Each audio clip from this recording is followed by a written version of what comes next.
Hey guys, welcome back to the Dabbing Cabin. We got some cannabis news, so let's just dive right into it. Stories that we are following for you right here as always, and we're focusing in on some breaking news regarding marijuana use as the U.S. Drug Enforcement Administration will move to reclassify marijuana. All right, so over the last day or two, I'm assuming that you guys have heard about how cannabis has been rescheduled from a Schedule 1 substance that is seen to have little to no medical value to a Schedule 3 substance. Well, it does look that way, and the DEA is trying to push forward a reschedule. Now, what a lot of people don't seem to understand is this is not going into effect immediately. There is a couple more steps that it has to go through before it even can be rescheduled to Schedule 3. With the DEA and the Department of Health and Human Services recommending it go to Schedule 3, that definitely makes it hold more weight. And the next step in the rescheduling process is for the White House Office of Management and Budget, or OBM, to review the rule. If approved, it would go to public comment before potentially being finalized. Now, this is all fine and dandy, but what is the actual real benefit that we will get from rescheduling it to Schedule 3? If implemented, it will mean that cannabis firms can officially take federal tax deductions that they have been barred from under the IRS code known as 280E, such as personal business tax write-offs, and it opens up more to bank lenders and significantly would reduce the risks associated with cannabis businesses.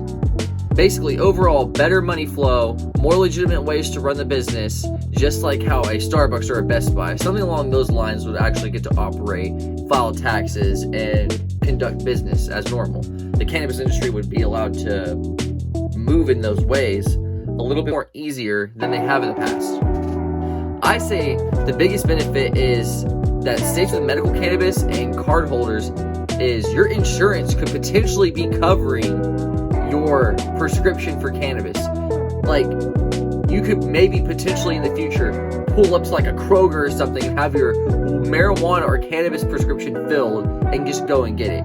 It would make it also a lot easier for doctors to prescribe people and be able to expand the medical program a lot easier. Maybe it won't have to only be for like, life-threatening or terminal illnesses.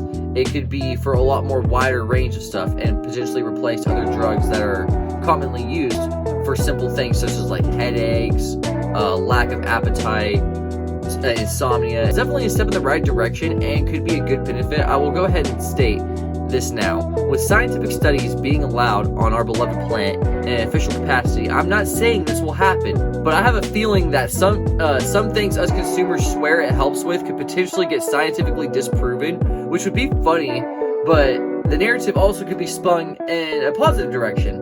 I just don't trust the government, so that's just my personal 2 cents.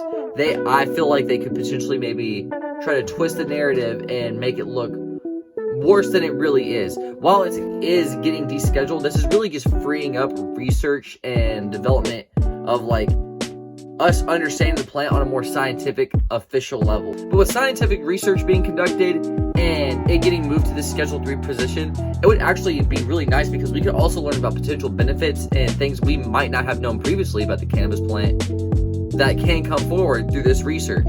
So if it passes, and with 9 out of 10 Americans wanting some type of cannabis reform or outright legalization, I do believe this is a step in the right direction. But really only time's going to tell. It still has to get through a couple more steps and have the public opinion weighed in on it. So remain optimistic, everybody. It getting rescheduled is going to definitely help out dispensaries and people that are operating within the industry.